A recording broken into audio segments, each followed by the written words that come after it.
C'est bon, c'est bon. Ah. Et je suis super contente. Merci en tout cas de partager ce qui te passionne pendant ces 5 petites minutes. Ouais, avec plaisir. Ouais, je parle beaucoup de toi à mes abonnés. Ils savent que je t'apprécie énormément et que tu es aussi la réalisation, on va dire, quand on regarde quelqu'un qui suit son intuition. Qu'est-ce que ça peut donner dans la réalité? Aide, hein. Ça aide à prendre des raccourcis. Ouais. Et donc voilà, merci. Ouais, avec plaisir. Je voulais te demander comment tu fais, même si à certains moments tu as la foi de dire ok, je suis cet appel, je me lance, même si j'ai pas de bagage. Comment tu fais dans ces périodes de doute où tu te demandes si c'est le bon chemin, où tu te dis est-ce que je vais y arriver, est-ce que... Il y a ces moments, après c'est clair que la foi ça va bien au-delà de croire en soi, c'est croire en la vie. Ouais. Donc en fait tu as confiance que cet univers et la vie n'est pas contre toi et tout ce que tu vas vivre ou ce que tu vis en ce moment a parfaitement sa place. Donc c'est de la gratitude, ça commence par être reconnaissant de toutes ces choses qu'on est en train de vivre dans cet instant. Et les challenges en font partie et les défis de la vie en font partie. Donc d'être reconnaissant de traverser ça, pourquoi? Parce que tu découvres des choses sur toi, tu gagnes en clarté, tu gagnes en sagesse, et ça te permet après de faire des choix qui vont être beaucoup plus alignés, de dire des vrais oui à la vie. Donc tu vas là aussi, ça va t'éviter des détours. Donc si la vie t'emmène à vivre ça en ce moment, il y a une très bonne raison. Et au niveau de l'âme, si tu veux, dans ces cas-là, tu prends du recul et tu regardes au niveau de ton âme, pourquoi tu vis toutes ces frustrations, ces doutes et ça, qu'est-ce que mon âme essaye de faire passer comme message. Et quand tu as compris le message, il y a autre chose qui vient derrière. C'est ça, donc si ça tourne en boucle, à un moment, on est obligé de faire un arrêt sur image et de se dire, ok, qu'est-ce que j'ai à apprendre? Et tu te tournes simplement vers la vie, tu vois, vers le ciel ou vers la nature, et tu te dis, mais guidez-moi. À un moment, tu as cette humilité qui arrive, parce que c'est vrai que la souffrance peut être tellement présente, mais la souffrance a son rôle, tu vois, et il y a une ouverture qui se passe à un moment, et ta vie sera plus jamais la même. Donc tu regardes cette étape avec encore plus de gratitude, mais c'est la gratitude qui t'emmène, si tu restes dans cette souffrance sans voir la beauté autour de toi, et après en toi par rapport à ce que tu vis, c'est vrai que c'est très difficile tu te batailles en fait, et après tu es avec tes doubles rames contre-courant et tu essayes de faire ta place. C'est ça, et tu galères, et on n'est pas là pour galérer, donc et puis c'est demander aussi à la vie. Moi je demande de la douceur quand c'est un peu trop dur. Je demande que ça ralentisse, ou qu'il y ait de la douceur, ou que j'apprenne les messages avec douceur. Tu vois, donc tu co-crées à tout instant, tu vois. Même quand, lors des passages difficiles, déjà, mais ça commence par voir que cet univers est bienveillant, que la vie est bienveillante, et qu'il y a une vraie force et une intelligence qui peut te guider à tout instant. Donc c'est simplement une ouverture, et d'être après les pieds, les mains de l'univers. Donc c'est vrai que c'est énorme, parce que ça ne passe plus que par toi. Parce que moi, des fois, j'ai du mal à trouver la confiance en moi. Mais là, je me tourne vers quelque chose de plus grand que moi, et là, ça me porte. D'avoir la foi en la vie, ou en ce qui te guide, ou qu'il y a quelque chose de plus grand. Et qu'il n'y a pas de hasard. Si on est en train de vivre ça en ce moment, c'est que...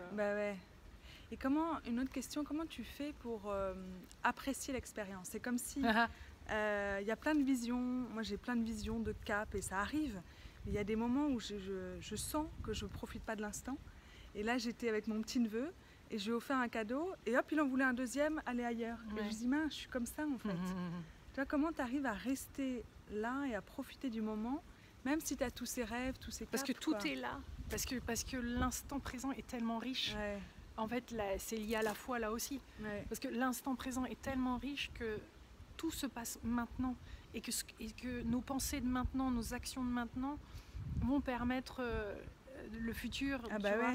Et donc en fait, il n'y a que l'instant présent, passé, présent, futur se rencontrent et sont là et se vivent là. Donc même ceux qui vont chercher dans des vies passées, tout ça, des indices, et ça m'arrive, et ça m'est arrivé assez souvent, finalement tu réalises que tu entraînes aussi le vivre dans cette vie-là. Donc il ne faut pas oublier l'instant présent, parce que finalement tout est là et tout se passe maintenant. Et que les blocages qui existent, les joies, la beauté, l'instant, la gratitude, tout est là. Donc plus tu vas cultiver ça, plus tu vas voir aussi les opportunités. Et c'est comme un surfeur qui attend cette vague et qui va commencer à pagayer, et tu vas pouvoir la prendre, la vague, parce que tu vas la voir arriver. Sinon tu la verras pas. En fait, sinon elle va te passer sous le nez. Donc tu vas te faire embarquer le moment est beau, Le rêve est beau, mais en fait, c'est le chemin qui est magnifique à vivre. Et si tu veux, c'est plus je vais arriver là pour être satisfait de la vie, c'est je suis satisfaite de la vie maintenant. Et on verra ce qui se passe. La vie, waouh, m'offre déjà tellement de choses et tu reconnais ça. Moi, quand je suis retournée chez ma mère à 32 ans, sans argent, après avoir perdu mon boulot, c'est là où j'ai réalisé que j'étais plus du tout dans l'essentiel, tu vois. J'avais oublié, je courais après d'autres choses matérielles et j'avais oublié que le fait d'avoir un toit sur ma tête et d'un lit, c'est déjà génial. Extraordinaire, quoi. Carrément. Merci la vie, et de pouvoir bosser, même si c'était compliqué avec ma mère, de pouvoir bosser là-dessus sur notre relation à ce moment-là, de faire des choix, de prendre ma place, de ne pas avoir de loyer à payer, de commencer à prendre d'autres décisions et de me reconstruire différemment, c'était la parfaite période. Et ça a été long, ça a été frustrant par moments. En même temps, des fois, il y a des grands moments de joie comme ça qui te donnent espoir et puis après, bouf, ça rechute.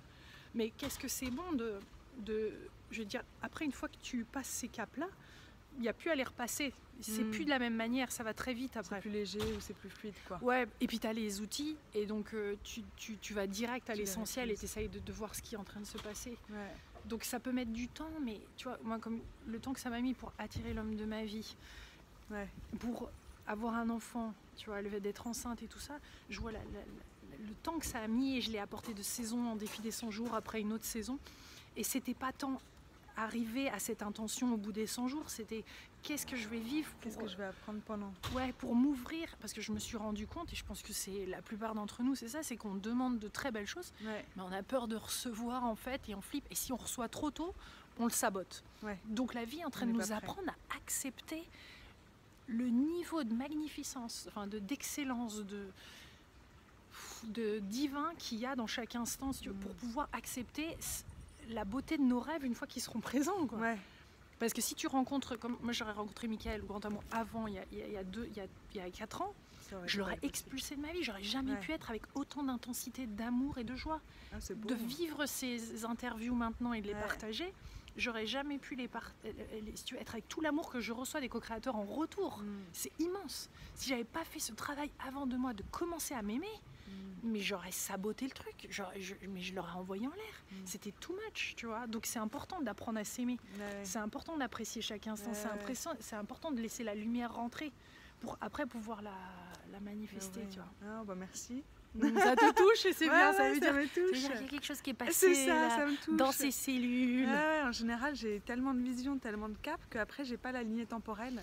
Et donc je suis là, je suis prête, mais en fait non. Non, c'est que t'es pas prête, sinon tu seras en train de le vivre.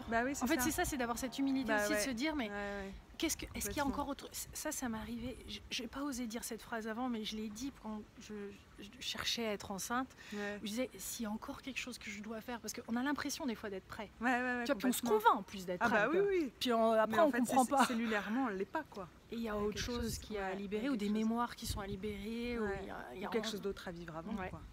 Et là, le fait de me dire, est-ce qu'il y a autre chose, tu vois, pour permettre ça, ce miracle et tout, je m'ouvre à ça. Et là, vroom, rafale trop bien. de personnes, de gens, d'instants et tout. Trop bien. En tout cas, merci. Et puis félicitations pour ce plaisir. nouveau éveil. Merci. Gros bisous. Bisous.